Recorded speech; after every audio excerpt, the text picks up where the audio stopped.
The Israelites may have been having a problem of both followership and leadership. The story of the golden calf presents us with an intensely kaleidoscopic portrait of the Israelites on the one hand and their spiritual or faith-based shortcomings and material possession-oriented shortcomings, a material world issue, in addition to painting leadership portraits from which we can glean many lessons for how leaders may want to make decisions when it comes to leading a flock forward. On the side of the people, the brilliant biblical scholar Cassuto notes that the Israelites make an abrupt and rude and almost mob-like request.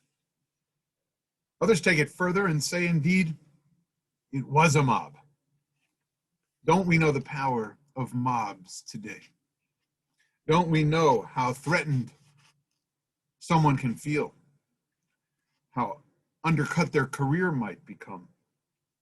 Or with violence throughout our land and in cities, what a kind of group think can lead to when it comes to loss of life and the destruction of property. In an absurd moment, the Israelites say, "Kum, get up, Aaron, the high priest, the one left down with us while Moses was up on Mount Sinai." Aaron and Moses, whom we'll discuss later, the leaders in question. Moses is gone, they say. Make us a leader. God is gone. Make us a God. No, they actually said neither of those things. They said, this Moses, we don't know what's become of him. Make for us a God who will lead us forward. The Israelites believed that Moses was a God. They rose the level of their leader to the place of the divine. What a spiritual crisis. What a faith-based mistake. With human beings' proclivities towards making messiahs or even gods of their leaders, the Torah warns against us putting too much trust, aggrandizing to supernal heights the kind of human beings, even with clarity of vision and charisma and character, of raising them to such a level as to be like God or as God. The Torah warns entirely against it. So many years, so many decades in the past, we've put a certain type of trust and hope and faith in human beings, from politicians to players on the screens and on stages. Put this in check, the Torah tells us. Understand the mistake the people made. This Moses, we did not know what became of him. So make us a God to lead. Now, as for the leaders themselves, Aaron gets a couple of points on the credit side, in addition to some harsh rebuke within the text itself from Moses and maybe from onlookers and readers.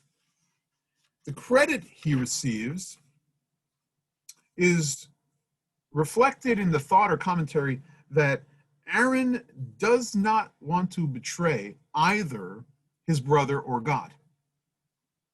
And thusly, he tries to stall and undermine the people's plans. Rashi brings this forward in his commentary when Aharon insists that the people bring him the items of gold and serious worth, the precious metals that they have, the jewelry that they wear, in hopes that it would be very difficult for people to part with these items.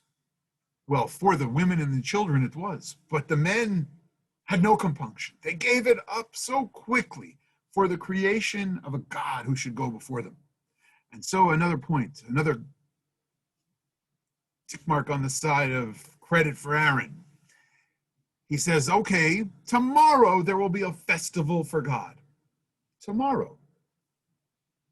Delaying the immediacy of the creation and the cacophony of calls that the new calf, the golden calf, would be their new God. He tries to focus them on making a Chag l'Adonai, a holiday for God. He tries to put off their idolatrous worship for a day, at least. So maybe Moses will come back down the mountain in that time. Aaron is seen as both trying to satisfy the people's desires and, on the other hand, stressing the need for slowing the process down just a little. In fact, though, Aaron got their hopes up too high. He steered in their direction, perhaps far too much. He cast that golden calf, or at least said that it jumped out of the fire. Now, even if he thought, maybe, as biblical scholars tell us, it was a throne for God, as in the ancient Near East, such bulls as this golden calf might have represented were thrones or seats for the god to sit atop. He still allowed them to circle this b'micholot with dances and idolatrous worship, so often depicted by the medieval masters, that circling round in dances that the text stresses. And in my take, as an aside, contrasting that to the holy dances of the women that Miriam led after the crossing of the Sea of Reeds and the great miracle of the splitting of the sea at the time of the redemption from Egypt. Aaron may have tried to delay them just a bit, but wound up helping them misappropriate of their material world in order to create a God, because they had lost the God of Moses. One unhealthy perspective and then another. Moses would not come down the mountain until they had made that golden calf. That great mishap. Does Moses bear any responsibility? We have asked the question in a Torah study on Monday, the Or Zarua Torah study with Rashi.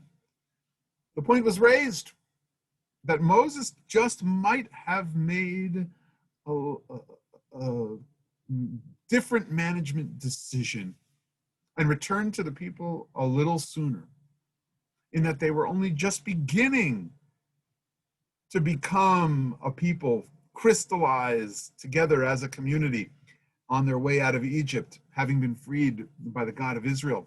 They needed their teacher. They needed his presence. They needed the CEO of the organization to create and craft culture with them, and join them in discussions about just how this law that he was bringing down from the mountain might be engaged, embraced, how people would become educated. Maybe Moses tarried too long on the mountain. Maybe it teaches us a leadership lesson that sometimes it's quite fine to take a little break, to separate ourselves, even for educators to take their sabbaticals, but to return to the community of learners which exists in order to further and forward the set of hopes, the structures of society, the pathways forward for our journeys through the wilderness of life. And why did they misappropriate the materials in their possession? Because left to their devices, left on their own, left without their teachers and principals, the students just started acting a little silly, a little cavalierly, a little less critically, a little bit giving in to their yetzer hara, giving into their capacity for a little nonsense, if not outright bad decision making. And so they made very poor decisions when it came to the materials in their possession, as opposed to either letting their hearts move them, as the Torah explained in asking for contributions to the Mishkan, the sacred precincts, the central leadership, the central outpost of justice and community administration. Instead of letting their hearts move them to come and contribute tzedakah, kol asher nadiv libo, whoever's heart moves him or her to bring this gift. Instead of paying the required head tax, passing by Moses and Aaron, and coming through the channels of leadership to be counted in the census, instead of paying that half shekel tax willingly because of trust that they had in their leaders who could help administer the budgets that would create the bounty of possibility among Israelites and the new Israelite community. They took from their gold, they took, I think the implication is, from all their precious resources to create the golden calf and to create the idolatrous worship, the different kind of precinct of rejectionism, rejection of Moses, their leader, overcoming and overpowering Aaron, the sacred high priest, and forcing themselves on a community who might just have been willing to wait a little longer, to have some faith, to know that their possessions, their materials should be used for holy purposes. And so it was that the misappropriation and the abuse of resources, the fraud they committed with their own leadership, the madness that the mob mentality created, led to rupture of the potential of the material world to create space and place and tools for the capturing of God's presence, holiness, Holy Spirit, and the making of a classroom in the wilderness, a sacred space in which to learn the law of God that Moses would ultimately bring down from Mount Sinai. The people exclaimed, "We do not know what happened to him. So Aaron, make us a god." They rose against him. Perhaps Moses waited too long and felt he was not ready.